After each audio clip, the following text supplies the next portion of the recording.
I'm Richard Dev Green, and I'm coming to you from my rehearsal space in the Manhattan Music Building, located on 38th Street and 8th Avenue in the Times Square neighborhood. I'm asking for your help to keep this space going. It's a shared rehearsal room that I've held the lease on for almost 30 years. I've had many musicians and bands and people teaching classes in here, all kinds of music stuff going on. And it's a great way for bands and musicians to rehearse consistently at a cheaper rate than if they were to go to the hourly rehearsal rooms, which can really run into a lot of expense. The current rent here is $2,400 a month plus an electric bill that runs between 150 and 200, so it's somewhere around 26. When the COVID pandemic happened, half my tenants moved out immediately.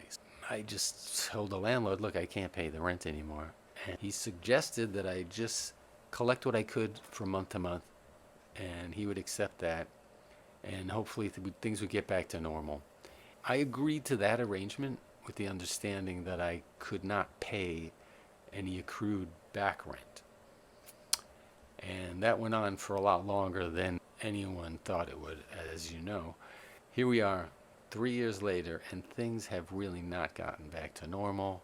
The back rent has accrued to $18,956.11.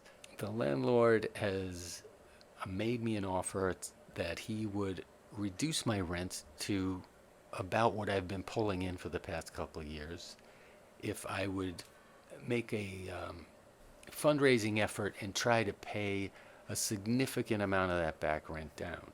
And that's why I'm here today, asking for your help. If you are interested in live music in New York, helping musicians be able to practice what they do, and let's face it, you got to rehearse.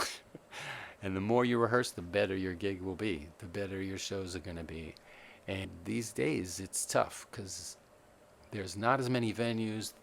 There's certainly not as many rehearsal rooms, even in this building. A lot of them are now recording studios because the rent is so high, and it's gotten difficult. So I'm really hoping to keep the place going. I really believe in it. I think it really helps musicians to really keep going. If this interests you and you want to help musicians keep doing what they do, I'd really appreciate your help.